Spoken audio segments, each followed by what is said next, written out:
Hello, and welcome to this edition of the Earl Hall Show. Today on the show, I'm joined by Lisa Sparrow, a powerful storyteller, mother, grandmother, and author of Blindsided and Ambushed. Her work reveals life through the lens of faith, resilience, and mental health. So let's dive in. Lisa, welcome to the show, and thank you so much for being here with me today on the Earl Hall Show. Thank you for having me. Well, the pleasure and honor is definitely mine. We had a little tongue-in-cheek conversations before because of, Mr. Wayne, and everybody can definitely watch that episode. But the focus today is on Miss Sparrow. Faith seems to play a big role in the things that you do. Where does that come from, and why is faith so important to you? That comes from growing up in the church and just everything that I've been through in my life. If it weren't for my faith, I honestly don't know where I would be. I don't even want to imagine where I would be if I didn't have faith. So it plays a huge role in my life. Are you a PK by any chance? No, I'm not. No, but my uncle was an assistant pastor in the church I grew up in. So that helped Okay, as well well. that's close enough because you got you got Unc right there, so that's almost like daddy too. Especially if y'all in the same church. With that, growing up where you grew up, was your entire community like really involved with the church and faith and Sundays and the after church dinners and things of that nature? Does in particular does any of your story come from any of those stories that you have? No, my story does not come from any of those stories. It could be any further from that if I tried. And growing up, I'm 55, so of course after church we had Sunday dinner with the family at the table. It wasn't we're gonna sit here and everywhere. We didn't do that. No, no. So family and going to church was a huge thing for us growing up. Yeah, yeah.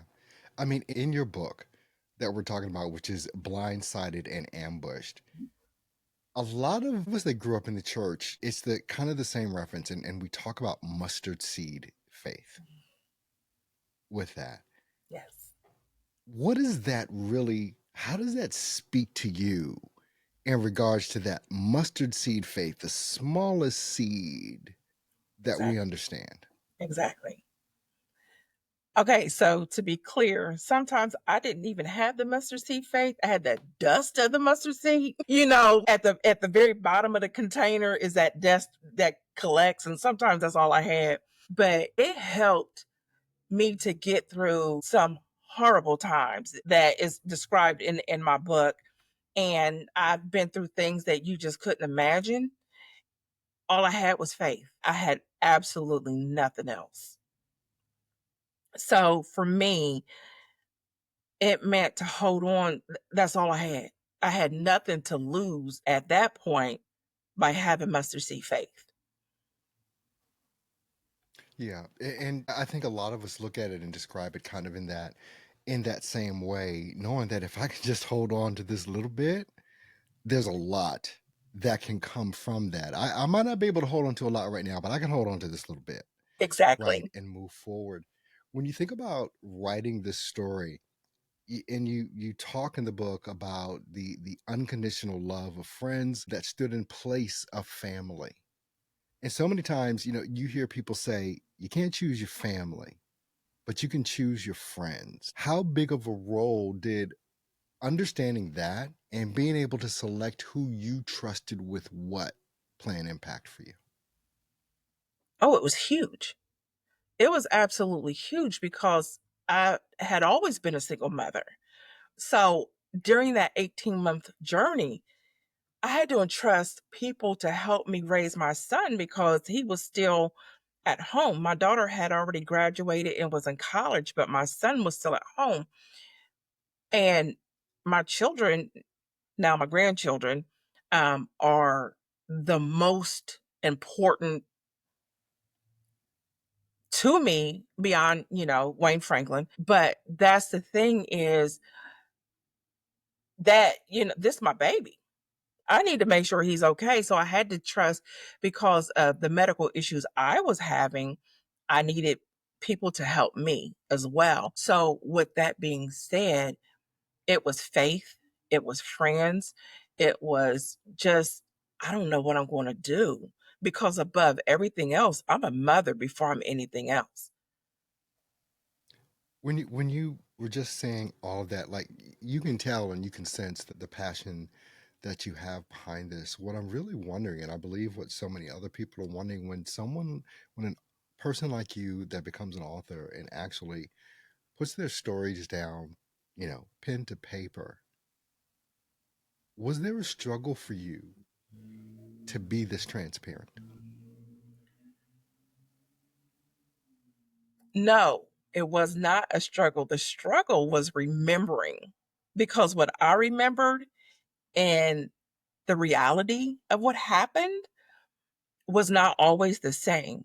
So I was just, if you were there in the very beginning when everything happened, my friends, my inner circle who knew what happened and what was going on, everybody said the same exact thing. If we weren't living this with you, we would swear up and down this was a Lifetime movie. Okay, I thought that was just me that felt like this. But to Why do have you those, think they said that? What was I mean, without spoiler alerts and things, what was going on that people actually had that concept of what you were living in the moment? the short version is a childhood friend tried to kill me and I literally woke up handicapped. Literally woke up handicapped. Was healthy that night when I laid down and woke up handicapped that morning. So everything that went during that 18-month journey, my best friend's name happens to be Lisa as well. And I kept asking Lisa, is this real? Did this happen? And she calls me Lee. She never calls me Lisa. She's like, yeah, Lee, it did. And I was like, this really happened? Yes, it happened. And again, my son was still a minor at that time. So I needed help. And, I couldn't do anything for myself. Therefore, I need people around me that I can trust because this was a childhood friend, not a new friend, not somebody I had just met, a childhood friend. So my friends were my family. They helped provide and take care of my child. I had to learn everything that you take for granted. I had to learn it all over again. So it was challenging. It was really, really challenging. But hindsight, Lisa and my son do not share how I feel. I'm grateful it happened because if it did not, I wouldn't be the woman I am today. I have forgiven Wow. the woman who did the things to me that she did. I forgive her. But that was for me. That wasn't for her. And again, Lisa and my son are allowed to feel how they feel. I could never tell them that what they're feeling is invalid. But for me, I had to forgive so I could heal and move on. So that could be part of my healing journey testimony as well. Because I that's too it was Absolutely. just entirely too much to hold on to. Absolutely. My guest today on the Earl Hall Show is Lisa Y. Sparrow. She is the author of Blindsided and Ambushed. You were talking about forgiveness. And it is something I think that a lot more people are recognizing that forgiveness isn't for that person, but it's for you, the individual. How did you, or when did you come to realize that? That's a really good question. I think I was still in the midst of healing physically and trying to get better because the one thing about being sick or having some serious medical issues, you have nothing but time on your hands. Time to sit, time to think, time to reflect. And I had nothing but time. So I could either make this about being bitter, and we don't need any more bitter, hateful Black women. I refuse to be one of those. I refuse to be a victim.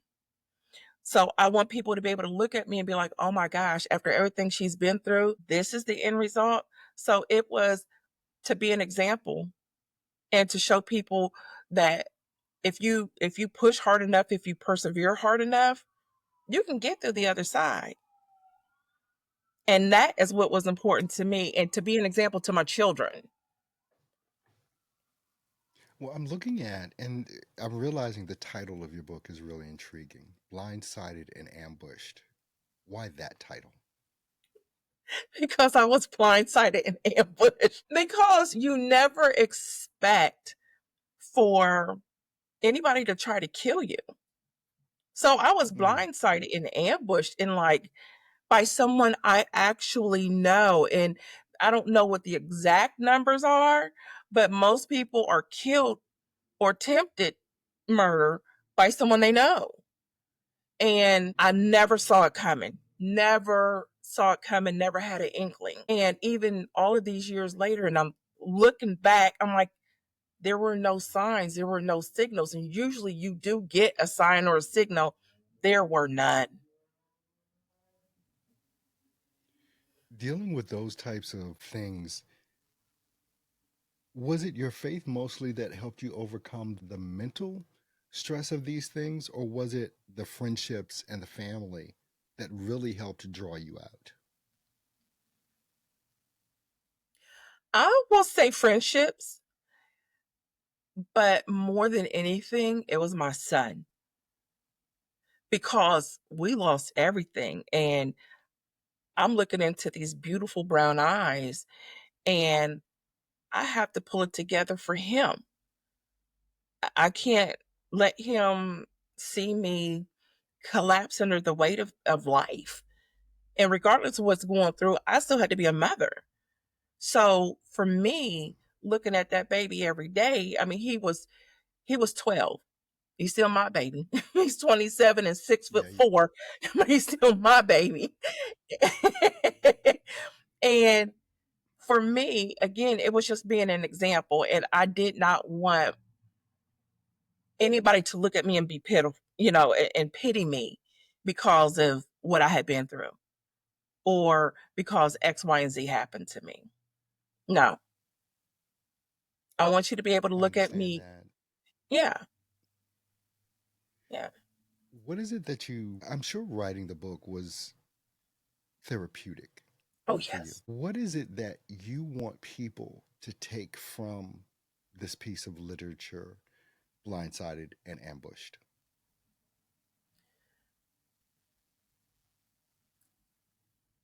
So before this happened, I was in a job I absolutely hated, hated, hated my job. Cried the entire 8 hours I was there. Cried on my lunch. Cried on my way to work. And life is too short. She actually gave me a second lease on life, and she didn't realize it. She did not realize the gift that she had handed me. And I took that and I made the most of it. I won't say what else happened because I'm not going to give anything else away, but I will say it made me look at life different because everybody doesn't get the opportunity to come back from an attempted murder. Everybody doesn't have the opportunity to have a do-over, if you will. A lot of other things happened within the book and within that time frame. But again, I just couldn't allow what happened to me to just be it. So live life to the fullest. Enjoy your life.